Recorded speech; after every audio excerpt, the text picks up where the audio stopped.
বন্ধুরা, তোমরা কেমন আছো? আশা করি নিশ্চয়ই ভালো আছো। আজ আমি মোহাম্মদ ঘুরির ভারত অভিযান নিয়ে আলোচনা করব। তাহলে চলো আলোচনাটা শুরু করি। সুলতান মোহাম্মদ ঘুরি ছিলেন উচ্চাকাঙ্ক্ষী সুলতান। শুধুমাত্র গজনি ও পৈতৃক ঘুর রাজ্য নিয়ে তিনি সন্তুষ্ট থাকেননি। আফগানিস্তানের উচ্চ পার্বত্যভূমি থেকে ভারতের শস্য শ্যামলা প্রান্তরের দিকে তার দৃষ্টি পড়ে। পশ্চিমে খারাজম রাজার দৃঢ় ক্ষমতা থাকার জন্য পশ্চিম দিকে রাজ্য বিস্তারের সুযোগ তার ছিল না। এই কারণে পূর্ব সীমান্তে ভারতের অভিমুখে তিনি তার রাজ্যসীমা বিস্তারের চেষ্টা করেন। সুলতান মাহমুদ ভারত থেকে যে বিরাট ধনরত্ন লুট করে নিয়ে যান, সেই কিংবদন্তি আফগানিস্তান ও মধ্য এশিয়ায় ছড়িয়ে পড়েছিল। সুতরাং মোহাম্মদ ঘুরিও ভারতের ধন সম্পদের জন্য প্রলুব্ধ হন। তবে সুলতান মাহমুদের মতো শুধুমাত্র লুণ্ঠন তার লক্ষ্য ছিল না। ভারতের বিভিন্ন অঞ্চল অধিকার করে নিজ রাজ্যভুক্ত করাই ছিল তার মূল লক্ষ্য। ঘুরি বংশের আক্রমণে গজনির উচ্ছেদপ্রাপ্ত সুলতান বাহারাম শাহ গজনি থেকে পালিয়ে তার ভারতীয় রাজ্য পাঞ্জাবে আশ্রয় নেন। বাহারাম শাহের মৃত্যুর পর তার পুত্র খসরু শাহ লাহোর থেকে পাঞ্জাব শাসন করতে থাকেন। মোহাম্মদ ঘুরি স্থির করেন যে তিনি তার প্রতিদ্বন্দ্বী গজনির সুলতানের বংশকে পাঞ্জাব থেকে সমূলে উচ্ছেদ করবেন। এই উদ্দেশ্যে তিনি মুলতান ও পাঞ্জাব অভিযান করেন। এই সূত্রে তার ভারত অভিযান আরম্ভ হয়।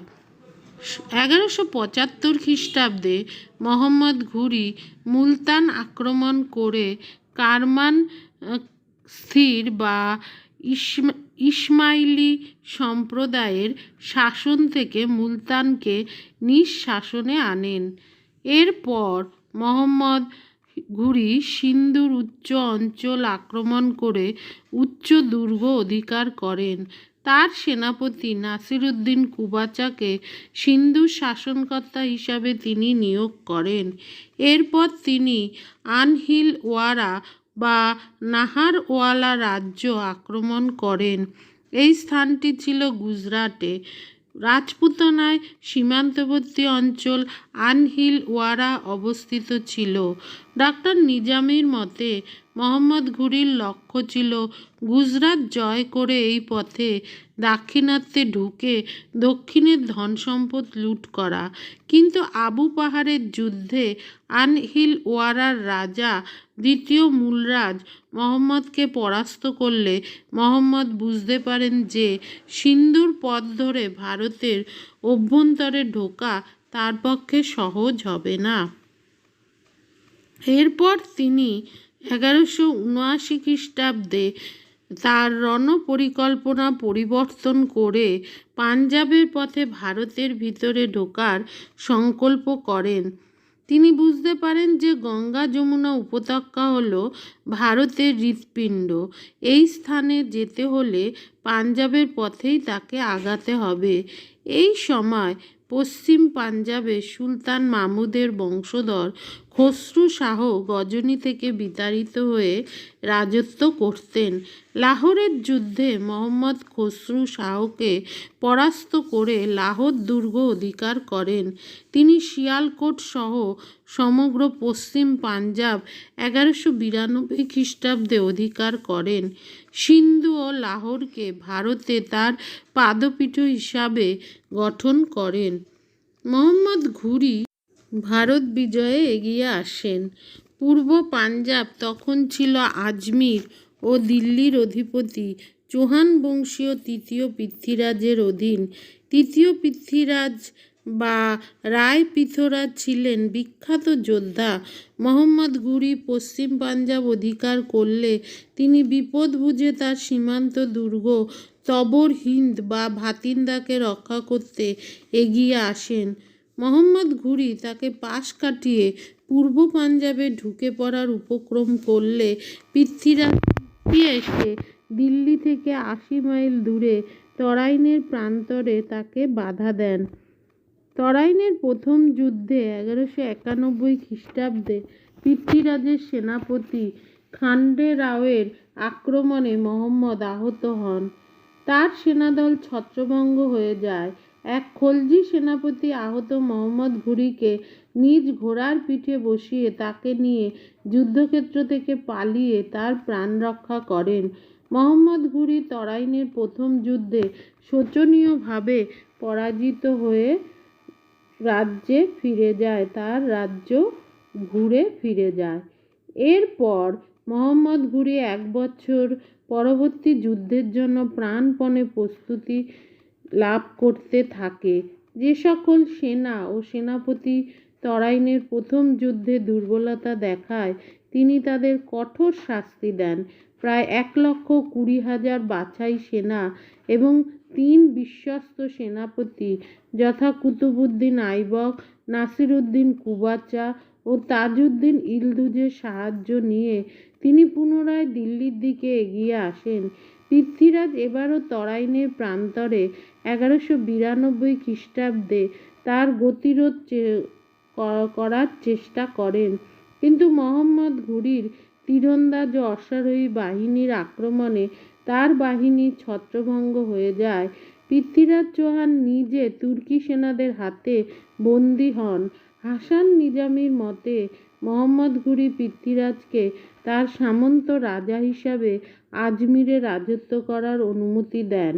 সংস্কৃত গ্রন্থ বিরুদ্ধ বিধি বিদ্ধ বংশ ও পৃথ্বীরাজের মুদ্রা থেকে একথা সমর্থিত হয়। পরে পৃথ্বীরাজ মোহাম্মদ ঘুরির বিরোধিতা করার চেষ্টা করলে তাকে নিহত করা হয়। আজমিরের সিংহাসনে পৃথ্বীরাজের পুত্র মোহাম্মদ ঘুরির অনুগত সামন্ত হিসাবে কিছুকাল রাজত্ব করেন। তরাইনের দ্বিতীয় যুদ্ধ ছিল গুরুত্বপূর্ণ যুদ্ধ। এই যুদ্ধে জয়লাভের ফলে ভারতের দরজা তুর্কি আক্রমণকারীদের কাছে খুলে যায়। পূর্ব পাঞ্জাব ও দিল্লি তুর্কি অধিকারে গেলে গঙ্গা যমুনার উপত্যকায় তুর্কিরা সহজে ঢুকে পড়তে পারে। আজমিরের পতনের ফলে রাজপুতনার দরজাও তুর্কিদের কাছে খুলে যায়। সুতরাং তরাইনের বিজয় ছিল ভারতে তুর্কি শাসন স্থাপনের একটি প্রধান ধাপ। তাছাড়া দ্বিতীয়ত, পৃথ্বীরাজের শোচনীয় পরাজয়ের ফলে অন্যান্য রাজপুত রাজারা মনোবল হারিয়ে ফেলে। 148 বছর আগে সুলতান মাহমুদ ভারতের আত্মরক্ষা ব্যবস্থায় যে বিরাট ধস সৃষ্টি করেন তা এই দীর্ঘদিনে মেরামত হয়নি, এটা ভালোভাবে বোঝা যায়। ভারতীয় সেনারা রণকৌশলে তুর্কিদের তুলনায় নিকৃষ্ট একথা স্পষ্ট হয়ে যায়। তৃতীয়ত, সুলতান মাহমুদ কেবলমাত্র লুটপাটের উদ্দেশ্যে ভারতবর্ষ আক্রমণ করেন, কিন্তু মোহাম্মদ ঘুরি স্থায়ী রাজ্য স্থাপনের উদ্দেশ্যে এই অভিযান চালান। সুতরাং তার বিজয় ভারতের স্থায়ী তুর্কি সাম্রাজ্য স্থাপনের সূচনা করে। এরপর সুলতান মোহাম্মদ ঘুরির আরাধ্য কাজ তার নির্দেশ মতো তার ক্রীতদাস সেনাপতি কুতুবউদ্দিন আইবক সম্পন্ন করার কাজে হাত দেন। তিনি রণথম্বর দুর্গ অধিকার করেন। তিনি দিল্লির সামরিক গুরুত্ব বুঝতে পেরে তার শাসনকেন্দ্র দিল্লিতে স্থানান্তরিত করেন। ইতিমধ্যে তিনি মিরাট, বুলন্দশহর ও আলিগড় জয় করেন। এই স্থানগুলি ছিল জয়চন্দ্র গাহরবালের রাজ্যভুক্ত। 1194 খ্রিস্টাব্দে মোহাম্মদ ঘুরি পুনরায় ভারতে আসেন। তিনি চান্দোয়ারের যুদ্ধে জয়চন্দ্র গাহরবালকে পরাজিত ও নিহত করে কনৌজ অধিকার করেন এবং বারাণসী আক্রমণ করে 300 হাতি পান। 1195 খ্রিস্টাব্দে মোহাম্মদ ঘুরি গোয়ালিয়র জয় করেন। তার সেনাপতি বাহাউদ্দিন তুঘরিল 1.5 বছরের অবরোধের পর গোয়ালিয়র দুর্গ দখল করেন। মোহাম্মদ ঘুরি রাজ্যে ফিরে গেলে কুতুবউদ্দিন আইবক আনহোলি ওয়ারা ও গুজরাট জয় করে তার প্রভুর কাজ সম্পন্ন করেন। 1201 খ্রিস্টাব্দে কুতুবউদ্দিন বুন্দেলখন্দ এবং 1202 খ্রিস্টাব্দে কালিঞ্জর দুর্গ জয় করে তার রাজ্য জয় সম্পূর্ণ করেন। এরপর মোহাম্মদ ঘুরি ও তার সেনাপতি কুতুবউদ্দিন আইবক উত্তর ভারতের বিস্তৃত অঞ্চলে তুর্কি অধিকার স্থাপন করলেও পূর্ব ভারতের বাংলা ও বিহার তখনও সেন রাজাদের অধিকারে ছিল। তুর্কি জায়গিরদার বখতিয়ার খলজি 1203 খ্রিস্টাব্দে কুতুবউদ্দিন আইবকের অনুমতি নিয়ে বিহার জয় করেন। এই সময় তিনি ধর্মপালের প্রতিষ্ঠিত অদন্তপুরী বিহার ধ্বংস করেন। 1205 থেকে 1206 খ্রিস্টাব্দে বখতিয়ার খলজি বাংলা আক্রমণ করে নদিয়া ও পশ্চিম বাংলা অধিকার করেন। এর ফলে তুর্কি শাসন বাংলাদেশ পর্যন্ত বিস্তৃত হয়। মোহাম্মদ ঘুরি 1205 খ্রিস্টাব্দে শেষবারের মতো ভারতে আসেন। তিনি বিদ্রোহী খোক্কর উপজাতিকে দমনের জন্য কাংড়া ও কাশ্মীর সীমান্তে অবস্থান করেন। এই সময় জনৈক গুপ্তঘাতক তাকে নিহত করেন।